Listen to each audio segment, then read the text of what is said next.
Hello students, today we'll discuss the next part of solution.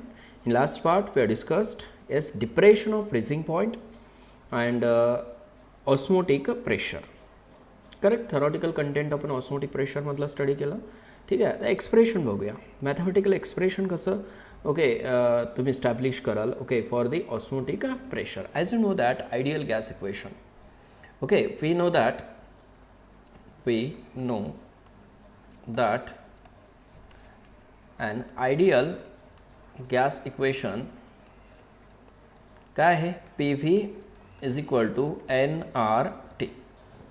ठीक आहे. आता इथं P जो आहे ओके ते काय आहे प्रेशर आहे, बरोबर आहे ना. ओके त्या प्रेशरलाच आपल्याला कन्वर्ट करायचं आहे. ठीक आहे. येस, काय केलं आपण प्रेशरच्या ठिकाणी ओके पाय ठेवलं. Pi V is equal to okay N2RT. N2 is the number of moles of solute. येते लक्षात ओके where पाय काय असणार आहे पाय इज इक्वल टू ठीक आहे pi is the osmotic pressure correct. ठीक आहे. आणि N2 काय आहेत that is number of moles of solute correct ना. ठीक आहे. V काय आहे नोन आहे तुम्हाला volume of solution. R gas constant. T is the absolute temperature correct. ठीक आहे. आता ह्याच इक्वेशनला ओके तुम्ही असं लिहू शकताय ना. ठीक आहे. Pi is equal to okay N2 divided by V into what RT. ठीक आहे. As you know that okay C is equal to N divided by V. Moles divided by okay yes volume is equal to what concentration. C is what concentration. ठेवा इथं. So pi is equal to CRT. Pi is equal to CRT. Clear आहे okay. हे equation वरनं काय समजतं तुम्हाला okay पायची value जी आहे inversely proportional to काय आहे व्हॉल्यूम आहे, डायरेक्टली प्रोपोर्शनल टू काय आहे नंबर ऑफ सोल्यूट पार्टिकल्स. येते लक्षात. नंबर ऑफ सोल्यूट पार्टिकल्सच्या डायरेक्टली प्रोपोर्शनल. आणि दुसरी गोष्ट काय pi is directly proportional to C when R and T are constant. Pi is directly proportional to C okay when okay T is constant. T is constant. का already R तर constant आहेच, पण T जर constant ठेवला तर पाय is directly proportional to काय असणार आहे C असणार आहे. समजलं का ओके. हे खूप महत्त्वाचं इक्वेशन आहे. This equation is very important. Pi is equal to CRT. Clear झालं हे. ठीक आहे. आता ह्याच इक्वेशनला बघा ओके वरच्या इक्वेशनला असं लिहू शकतो का आपण pi is equal to N2 is equal to काय आहे W2 divided by what M2. येते का लक्षात okay into RT divided by what V. RT divided by V लिहू शकतो ना असं ओके. येस. आता हे काय आहे relation between molar mass of solute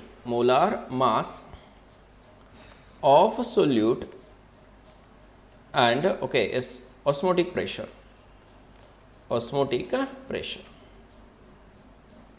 आणि रिलेशन कसं आहे बघा इन्व्हर्सली रिलेटेड. सोल्यूटच्या काय आहे तो इन्व्हर्सली रिलेटेड आहे. क्लिअर झालं हे. ठीक आहे. If suppose the solution is isotonic for isotonic solution.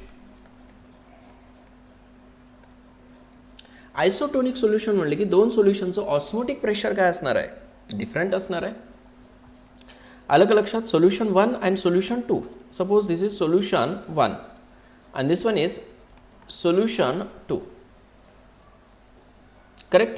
Solution 1 साठी काय लिहाल pi 1 is equal to okay yes CRT आणि इथं pi 2 is equal to CRT. येते का लक्षात. फॉर आयसोटोनिक सोल्यूशन म्हणू शकतो ना आपण. ओके. आणि जर का टेम्परेचर कॉन्स्टंट ठेवलं आपण at constant temperature, at constant temperature, ठीक आहे. आणि इथं लिहूया आपण C1 आणि इथं लिहूया आपण C2. आयसोटोनिक सोल्युशन म्हणलं बाळांनो. ओके, तर काय π1 ओके इज इक्वल टू काय असणार आहे केसमध्ये π2, π1 इज इक्वल टू π2, ठीक आहे. मग इथं π1 साठी C1 RT is equal to काय असणार आहे yes C2 RT. Clear. It means C1 is equal to काय होईल C2, C1 is equal to C2. समजलं का. आयसोटोनिक सोल्युशनसाठी हे मोस्टली कोणासाठी असतं for non electrolytes, non electrolytes. समजलं ना. ओके. किंवा electrolyte with same concentration. Clear आहे. ठीक आहे. कॉन्सन्ट्रेशन जर सेम असेल तर तुम्ही दोन्हीसाठी यूज करू शकता. क्लिअर. पण तिथं मेन्शन असलं पाहिजे. ओके. आता इथं मेन्शन केलं ऑलरेडी, इथं आपण फाइंड आउट केलंच बाळांनो की C1 is equal to C2 म्हणजे कॉन्सन्ट्रेशन काय आहे दोन्हीचं सेम आहे. म्हणजे फॉर आयसोटोनिक सोल्युशन दोन्हीचं कॉन्सन्ट्रेशन काय असणार आहे सेम असणार आहे. ओके. इथं मेन्शन असलं पाहिजे की ते सोल्युशन कसे आहेत आयसोटोनिक. आलं लक्षात हे. ठीक आहे ना. ओके. आणि नुसतं कॉन्सन्ट्रेशन जर दिलं बघा, दोन्हीचं कॉन्सन्ट्रेशन जर इक्वल दिलं तुम्हाला ओके तर ते डेफिनेटली काय असतात आयसोटोनिक असतात. हे क्लिअर झालं. ठीक आहे. किंवा असं पण लिहू शकतो आपण N1 डिवायडेड बाय, ठीक आहे, V1 is equal to N2 divided by V2.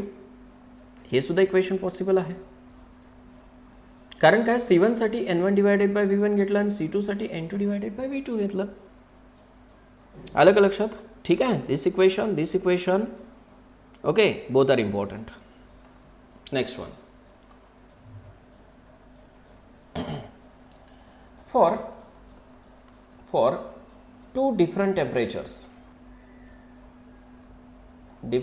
okay is temperatures.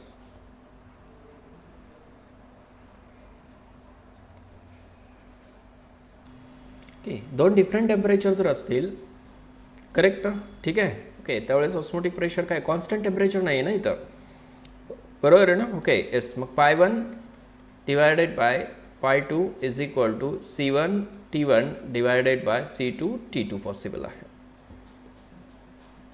Correct ना. आर काय होईल कॅन्सल होईल. ह्या दोन्हीचं रिलेशन घेतले आपण. दोन ऑस्मोटिक प्रेशर्स जर असतील तर दोन टेम्परेचरला ओके काय असणार आहेत ऑस्मोटिक प्रेशर ओके दोन डिफरंट असणार आहेत. लक्षात येते का. ठीक आहे. इथं आता खूप मिनिमम चेंज असणार आहे. ओके. त्याच्यामुळे काय हे इक्वेशन यूज केलं जात नाही. ओके. पण काय यूज केलं जातं आपल्याला मेन काय आहे बघा for okay is constant temperature, constant okay is temperature. Yes definitely हे यूज करू शकतो आपण. कॉन्स्टंट टेम्परेचरला काय होतं बघा okay is π1 is equal to C1 RT आणि π2 is equal to C2 RT. हे खूप महत्त्वाचं आहे. त्याचं रिलेशन काय होईल बघा π1 divided by π2 is equal to C1 divided by C2. येतं लक्षात. कॉन्स्टंट टेम्परेचरला दोन ओके वेगवेगळे कॉन्सन्ट्रेशन्स आहेत, दोन वेगवेगळे काय असणार आहेत okay yes. As you know that पाय इज डायरेक्टली प्रोपोर्शनल टू काय आहे C आहे. करेक्ट ना. ओके. हे असं पण घेऊ शकता तुम्ही. Pi is directly proportional to C असेल तर pi divided by C is equal to काय असणार आहे constant. Correct. So π1 divided by C1 is equal to yes काय होऊ शकतं आहे π2 डिवायडेड बाय C2. पॉसिबल आहे ना. ठीक आहे. ओके. त्यालाच काय घेऊ शकताय π1 divided by π2 is equal to C1 divided by C2 convert करू शकता ना. ठीक आहे. So this is very important equation. Clear झालं हे. ठीक आहे ना. ओके. आता बघा आणखीन इथं थोडंसं ॲडिशन करू शकतो आपण ह्या इक्वेशनमध्ये सुद्धा. आणखीन काय ॲडिशन करू शकतो. N1ला काय लिहू शकतो आपण W1 डिवायडेड बाय बरोबर आहे ना. Okay M1 V1 is equal to W2 divided by M2 okay yes V2 लिहू शकतो. कारण काय नंबर ऑफ मोलसाठी आपण W1 डिवायडेड बाय M1 लिहू शकतो. हे सुद्धा पॉसिबल आहे. म्हणजे इंटर कन्व्हर्जन्स खूप महत्त्वाचे आहेत ह्या केसमध्ये. क्लिअर आहे हे. ठीक आहे. ओके. मग आता सध्या इक्वेशन्स कुठले कुठले महत्त्वाचे आहेत बघा. ओके, S1 कलेक्ट करून घ्या. 1, this is first equation. Okay, this one is second equation. This is third equation. Correct. and this one is fourth. हा घ्या किंवा हा घ्या, fourth equation. This is very important. Clear झालं, हे नोट केलं. ठीक आहे, क्वेश्चन्सकडे जाऊया आपण आता. ओके, व्हॉल्यूममध्ये बघा. क्वेश्चन नंबर 24 बघा व्हॉल्यूममध्ये. सॉरी 54.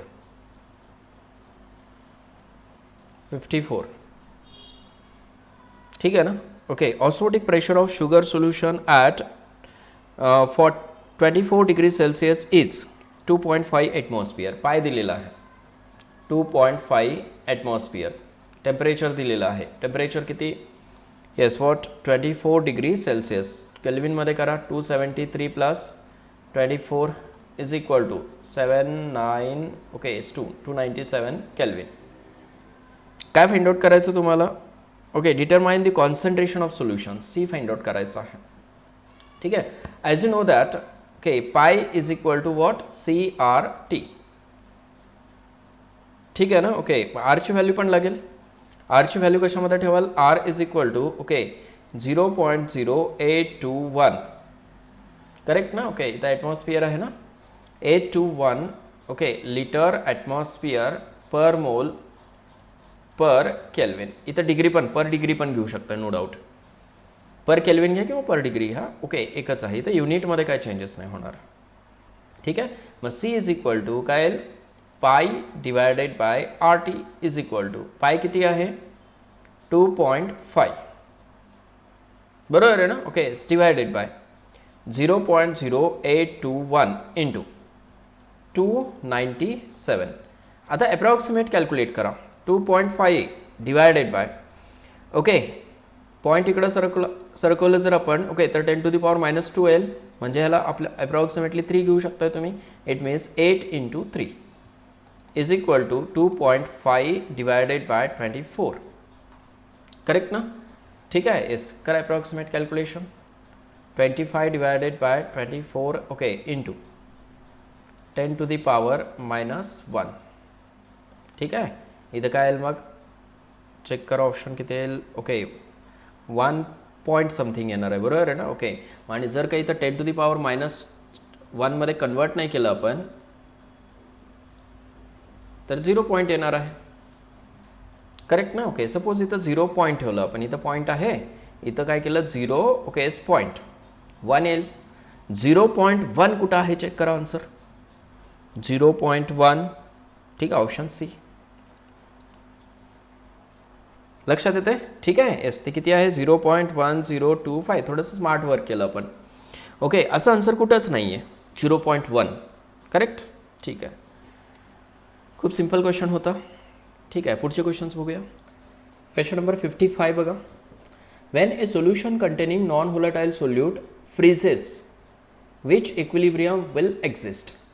ठीक आहे, नॉन व्होलाटाईल सोल्यूट ॲड केलं ओके की काय होतं? सोल्युशन फ्रीज होतं. करेक्ट. मग इक्विलिब्रियम कशामध्ये इस्टॅब्लिश होणार आहे? ओके, चेक करा. इक्विलिब्रियम कशामध्ये इस्टॅब्लिश होईल?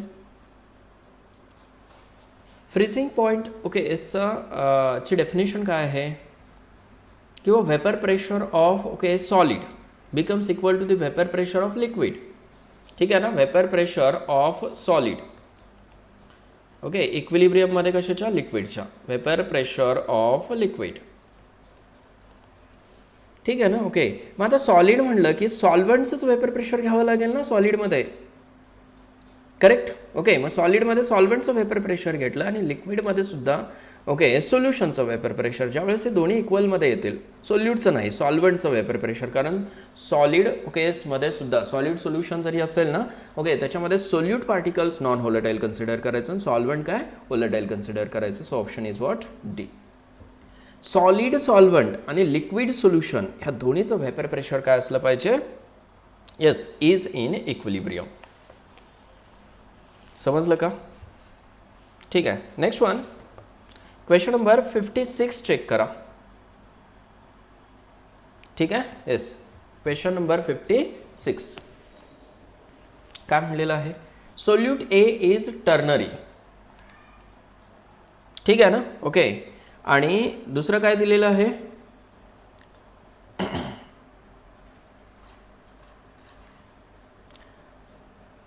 ternary electrolyte and solute B is a non-electrolyte. If 0.1 molar solution of solute B produces an osmotic pressure of 2 P, then 0.05 molar is solution of A at the same temperature will produce an osmotic pressure equal to.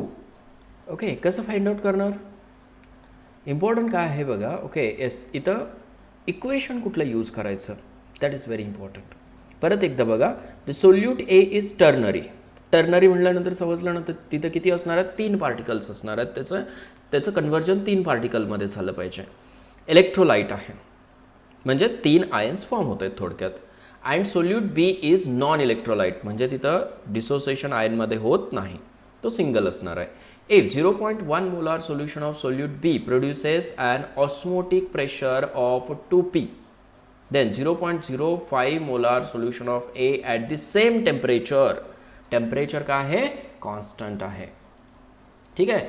जर temperature constant असेल, okay, तर काय कराल तुम्ही, π1 divided by π2 is equal to काय घ्याल, C1 divided by C2.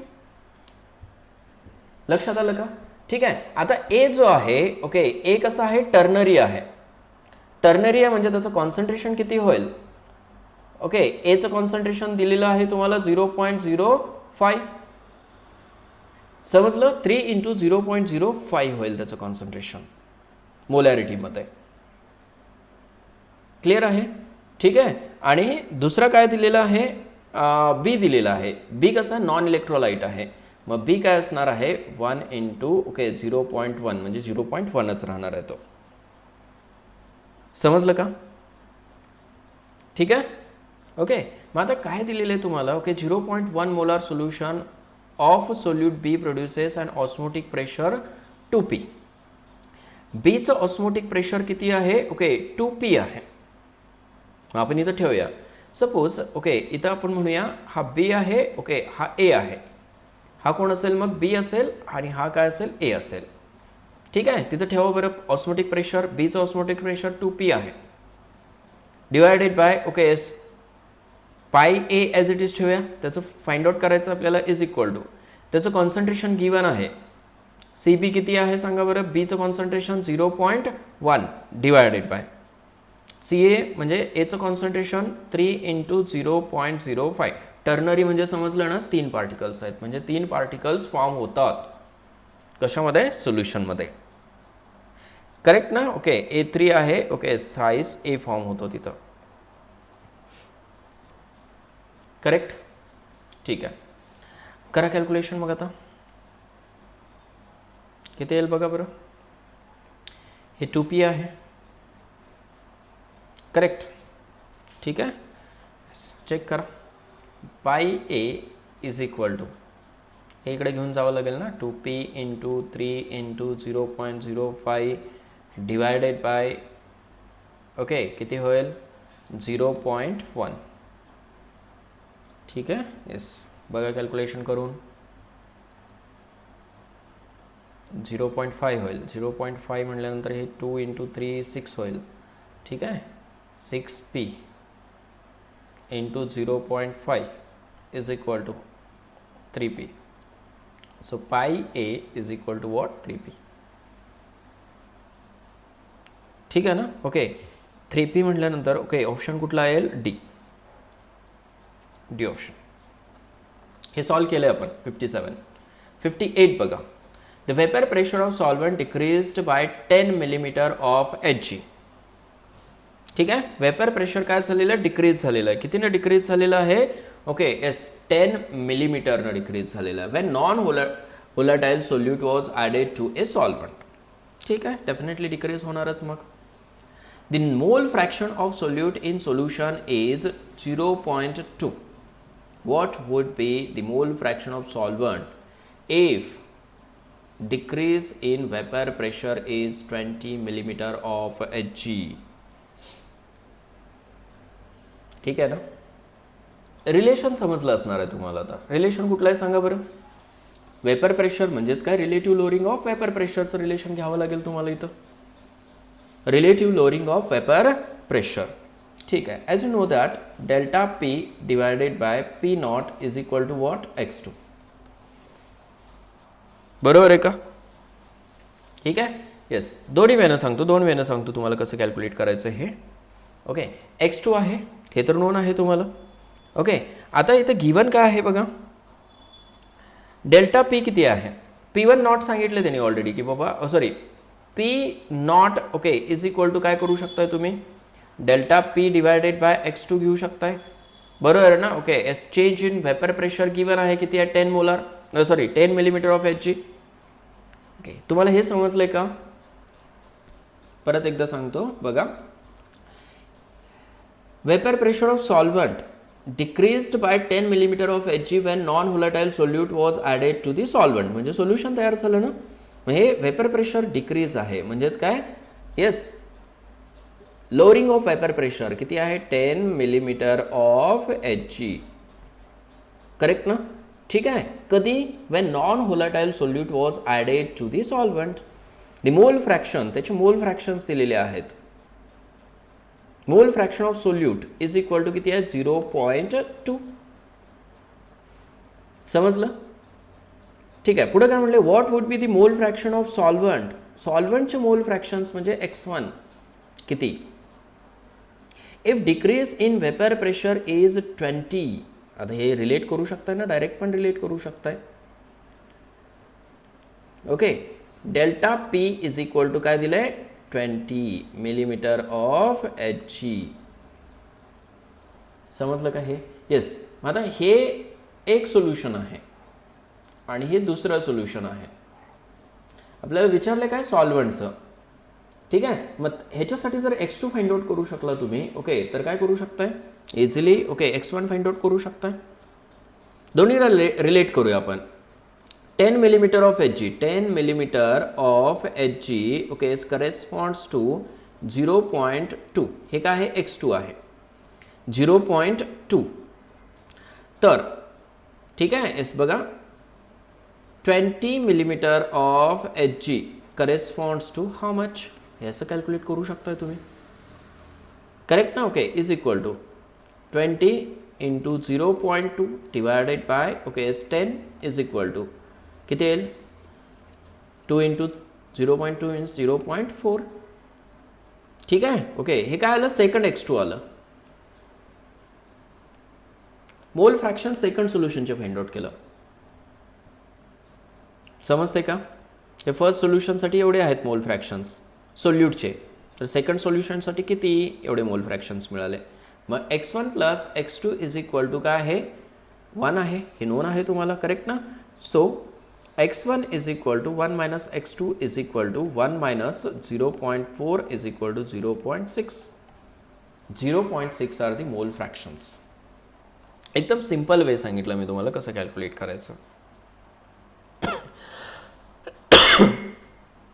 समजलं का हे. ठीक आहे. नेक्स्ट घेऊया 59 बघा. If latent heat of fusion of ice, latent heat of fusion of ice 80 calorie per gram at 0 degrees Celsius. Calculate the molar diffraction constant for the water. Okay, molar deflation constant find out करायचं आहे तुम्हाला. Relation non आहे KF is equal to काय आहे, R. ठीक आहे, into T not F घेऊ शकता किंवा काय TF घ्या डायरेक्टली, काय नो काही प्रॉब्लेम नाही. TF square divided by 1000 okay into LF. Freezing पॉईंटसाठी आहे. समजलं का. ठीक आहे. इथं काय नॉट पण लावू शकताय तुम्ही, नो डाऊट. ओके, आता आरची व्हॅल्यू बघा. ओके, एस कॅलरीमध्ये घ्यावं लागेल, तिथं मेन्शन केलं आपण.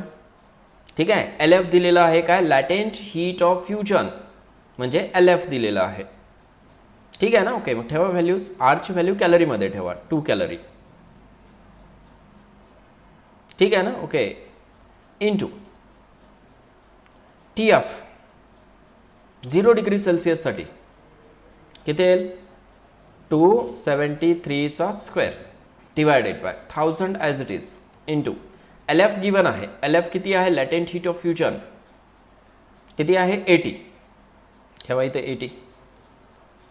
ठीक आहे ना. ओके, आणि करा कॅल्क्युलेशन. काय येतं बघा answer. That comes out to be 1.863. Correct आहे का. ठीक आहे. Yes, option is what C. हे काय आहे, LF आहे, लॅटेंट हीट ऑफ फ्युजन म्हणजे LF हीट ऑफ फ्युजन. समजलं.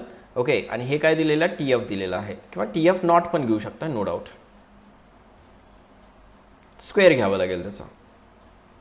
आरची व्हॅल्यू ओके कॅलरीमध्ये ठेवायची, कारण इथं काय आहे 80 कॅलरी आहे. दिसतंय ना तुम्हाला, आईस कॅलरीमध्ये आहे. क्लिअर. ठीक आहे. 60. आता 60मध्ये तुम्हाला वेंट ऑफ फॅक्टर झालेला नाही अजून, बरोबर आहे ना. ओके, वेंट ऑफ फॅक्टर झालेला नाही. ठीक आहे. आय म्हणजे काय असतं, वेंट ऑफ फॅक्टर असतं. ठीक आहे, ते झाल्यानंतर बघूया आपण, किंवा हे सॉल्व करू शकता, नो डाऊट. ठीक आहे. येस, त्याचा आन्सर येतं बी. तुम्ही ट्राय करा. एला सेकंड. ठीक आहे. येस, बीला third. Lowering of vapour pressure हे तर नोन आहे तुम्हाला, डेफिनेटली नोन आहे. ठीक आहे. सीला फोर्थ. सीला काय आहे, as what fourth. C means what M. M म्हणजे काय, okay molality, number of gram moles of solute per kilogram of solvent. ठीक आहे. Number of moles of solute पण म्हणू शकताय तुम्ही. आणि डीला फर्स्ट, डीला okay N divided by N म्हणजे काय आहे, हे एन ओके एस N1 असेल, N2 असेल, बरोबर आहे ना. NA divided by NA plus NB जसं लिहितो ना आपण. ओके, सेम वेन आहे इथं. हे N म्हणजे कॅपिटल N म्हणजे काय इंडिकेट केलेलं इथं, कॅपिटल N म्हणजे total number of moles, total number of moles. ठीक आहे. येस, त्याचं रिलेशन आपण lowering of vapour, relative lowering of vapour प्रेशरमध्ये तेच घेतो ना. ठीक आहे. फक्त वेंट ऑफ फॅक्टर अजून नोंद नाही आहे तुम्हाला, पुढच्या लेक्चरला होईल. Next 61. The outer shell of an egg was dissolved in hydrochloric acid and then placed in concentrated NaCl solution. Which one of the following will happen? ठीक आहे. आता एगमध्ये ओके बाळांनो काय असतात, पोर्स असतात, छोटे छोटे छोटे पोर्स असतात. ठीक आहे. असं एग आहे कन्सिडर करा, त्याच्यामध्ये पोर्स असतात. ओके, आता इथं काय आहे, कॉन्सन्ट्रेटेड सोल्युशन आहे, कॉन्सन्ट्रेटेड सोल्युशन, बरोबर आहे ना. ओके, आता फ्लो कसा होतो, ऑस्मोसिसमध्ये काय होतं, osmosis okay low concentration okay to सॉल्वंटचा फ्लो कोणीकडे होतो, हाय कॉन्सन्ट्रेशन, बरोबर आहे ना. फ्लो कोणाचा आहे, सॉल्वंटचा आहे. लो कॉन्सन्ट्रेशन टू कुठं होतो, high concentration from semi permeable membrane. मी तर कॉन्सन्ट्रेटेड सोल्युशन आहे. ओके, मग एकमधून ओके काय बाहेर पडलं पाहिजे, सोल्युशन बाहेर पडलं पाहिजे. एक काय झाला पाहिजे, श्रिंक झाला पाहिजे. एक विल श्रिंक. समजलं ना. येते लक्षात. HCl मध्ये डिझॉल्व केलं ना, ओके हे जे आहे ओके ते काय ॲक्ट होतो, सेमी परमेबल मेम्ब्रेन म्हणून ॲक्ट होतो, म्हणून HCl मध्ये डिझॉल्व करायचं. Next question number 60 okay S2. Question number 62. X is dissolved in water. X कशामध्ये डिझॉल्व केला, वॉटरमध्ये डिझॉल्व केलं. Maximum boiling point is observed Wien.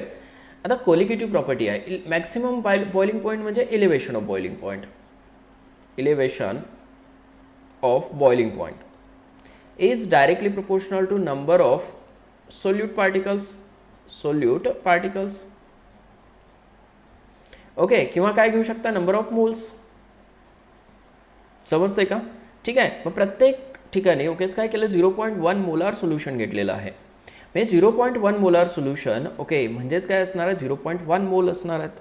ठीक आहे. इथे किती पार्टिकल होतील, कॅल्शियम 2 प्लस SO4 2 मायनस, बरोबर आहे ना. ओके 2 × 0.1. इथं किती होतील बघा, barium okay 2 plus plus 2Cl minus किती होतील 3 इंटू 0.1. ओके ग्लुकोजसाठी काय असणार आहे 0.1च असणार आहे, युरियासाठी 0.1च असणार आहे का त्याचं आयनमध्ये डिसोसिएशन होत नाही आयन्समध्ये. करेक्ट. मग नंबर ऑफ मोल्स कोणाचे जास्त आहेत BaCl2चे. So the option is what B. Maximum boiling point. Minimum म्हटलं असतं ओके तर मात्र इथं मिनिमम आपण घेतलंच नसतं कारण काय मिनिममसाठी हे दोन्हीचं ओके सेम येतं. नेक्स्ट 63. ठीक आहे. येस 63ला कसं सॉल्व करायचं बघा. ओके खूप इझी आहे.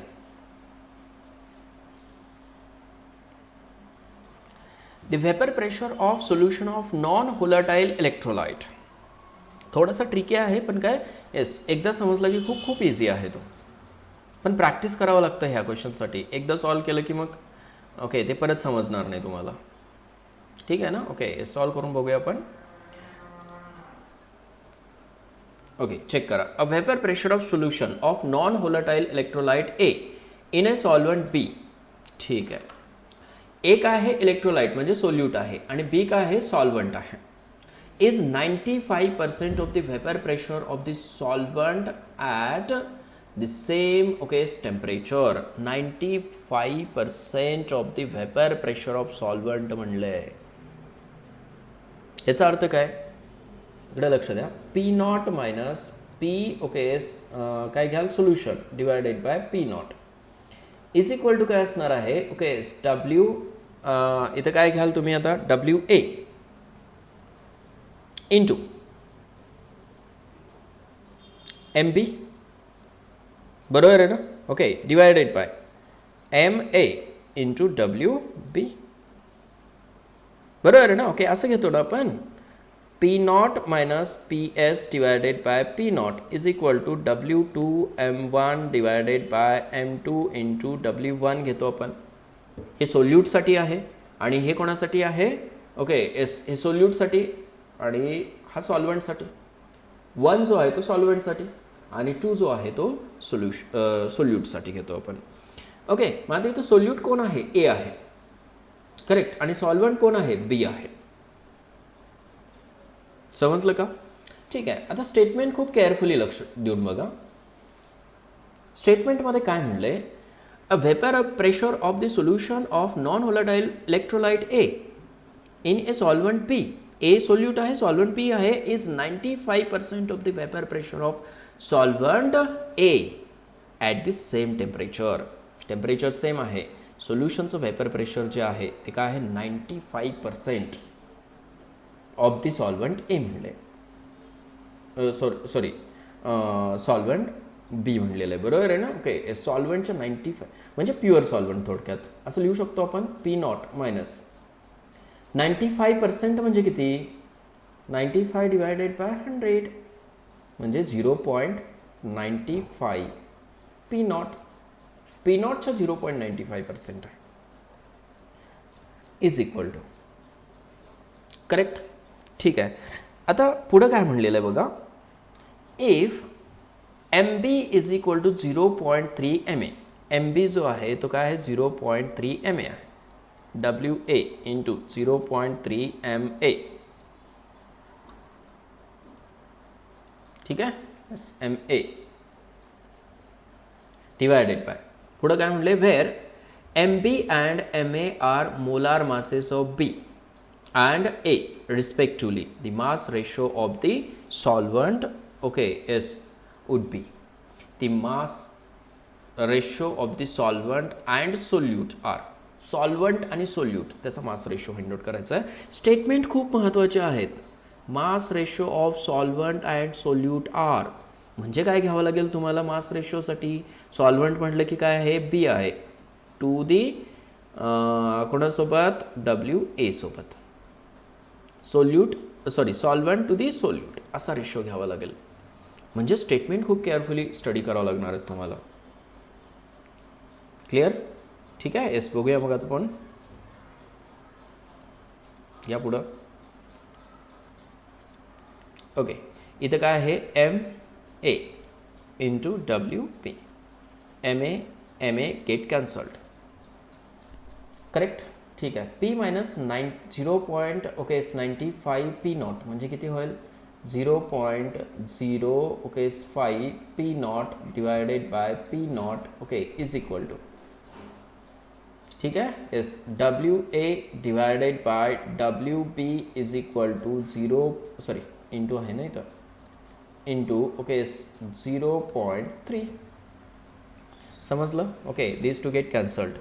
आता घेते वेळेस काय घ्यायचं बघा आपल्याला W A divided by W B आहे ठीक आहे येस उलट करूया आपण त्याच्या अगोदर हा इकडे घेऊन जावा W A divided by W B is equal to असं लिहू शकतो ना आपण ओके 0.05 डिवायडेड बाय 0.3 विचारलं काय आपल्याला येस त्याच्या उलट विचारलेलं आहे W B divided by W A is equal to 0.3 डिवायडेड बाय 0.05 करेक्ट ठीक आहे येस करा अप्रॉक्सिमेटली किती येतं बघा ओके जर इथं घेऊन गेलं 30 डिवायडेड म्हणजे 6 आन्सर अप्रॉक्सिमेटली काय 6 थोडंसं डिफरंट वेनं सॉल्व केले मी ओके म्हणजे काय आलं पाहिजे आन्सर बी आलं पाहिजे ठीक आहे ना सिम्प्लिफाय करून दिले बळानं खूप तुम्हाला ओके जर सोल्युशनमध्ये पाहिलं तर खूप तुम्हाला ओके येस कॉम्प्लिकेट करून दिले आणि त्याचं आन्सर पण रॉंग येतं कारण काय तिथं फॉर्म्युलाच रॉंग यूज केलेला आहे क्लिअर ठीक आहे जाऊया पुढं आता आपण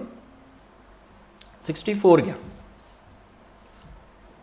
64 खूप सिंपल क्वेश्चन आहे परत इक्वल मास ऑफ सोल्यूटचा मास कसा आहे इक्वल आहे बघा इथं स्टेटमेंट खूप महत्त्वाचे आहेत are dissolve in equal mass of आता इथं परत इक्वल मास आहे ऑफ 2 सॉल्व्हंट्सचा पण मास इक्वल आहे म्हणजे कॅन्सल आउट करायला किती सिंपल आहे बघा okay and formed by very dilute solution the relative lowering of vapor pressure of solution B B has a twice the relative lowering of vapor pressure for the solution A ठीक आहे करूया solve ठीक आहे खूप simplify करून सांगतो मी तुम्हाला पण स्टेटमेंट ना ओके तुम्हाला अंडरस्टँड झाले पाहिजेत ठीक आहे येस आता relative lowering of vapour pressure म्हटलं की P divided by okay yes P naught घेतो आपण delta P divided by P naught is equal to काय घेतो आपण W2M1 divided by M2W1 correct ना ओके आता 2 टाइम्स घ्यायचं आहे इथं आता फर्स्टसाठी ओके एस फर्स्ट काय आहे delta P divided by P1 naught is equal to W2 म्हणजे काय घ्याल तुम्ही WA बरोबर आहे ना ओके आणि हे काय असणार आहे MB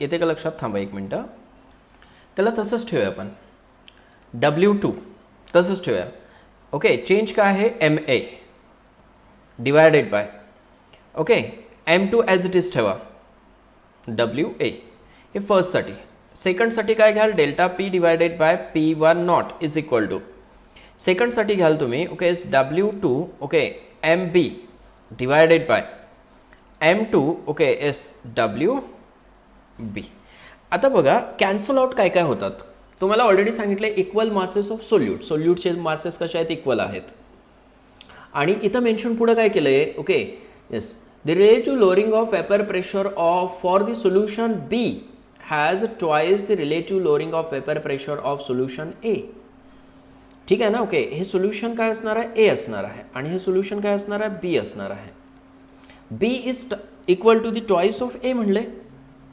समजलं ना ओके म्हणजे इथं काय करणार तुम्ही twice W2MA divided by okay SM2 okay SWA is equal to काय कराल W2MB डिवायडेड बाय M2WB करू शकतो ना ठीक आहे आता इक्वल मासेस ऑफ सोल्यूटचे मासेस कसे आहेत इक्वल आहेत हा मास इक्वल आहे हा मास इक्वल आहे cancel out correct equal masses of 2 सॉल्व्हंटचा मास कसा आहे इक्वल आहे कॅन्सल आउट समजलं का हे ठीक आहे ना ओके आता मला सांगा ओके हे दोन्ही जर इक्वल असतील ओके सोल्यूट एकच आहे ना मोलार मास पण काय असणार आहे सेम असणार आहे कॅन्सल आउट काय राहिला twice MA is equal to MB it means okay MB is equal to twice MA. याचं आन्सर काय आलं पाहिजे, बी आलं पाहिजे ना. ठीक आहे, MB इज इक्वल टू कसं केलं समजलं का, तुम्हाला कॅन्सल आउट करता आलं पाहिजेत. ऑलरेडी सांगितलं इक्वल मास ऑफ सोल्यूट, एकच सोल्यूट आहे आणि 2 सॉल्युंटमध्ये ॲड केले आणि त्याचा माससुद्धा इक्वल आहे. आणि वेपर प्रेशर सांगितलं, relative lowering of vapour pressure, बीचं कसं आहे ट्वाइस ऑफ ए सांगितलं आहे. समजलं ना. ठीक आहे, so option is what, B. MB is equal to twice MA. Clear झालं हे. नेक्स्ट वन 65 बघा. आता 65 तुम्ही सॉल्व करू शकताय, नो डाऊट. ठीक आहे ना. ओके, 65 सॉल्व कराल तुम्ही. कारण काय, ओके, लॅटेंट हीट दिलेली आहे. काय म्हणलं, calculate the molar elevation constant. जसं की okay depression constant find out केलं ना, तसं इलेव्हेशन कॉन्स्टंट फाइंड आउट करायचं, सेम वेनं फाइंड आउट करायचं. Correct. 66 if all the following 4 compounds were sold at same price, which would be the cheapest for preparing an antifreeze solution for a car radiator. Antifreeze. ठीक आहे.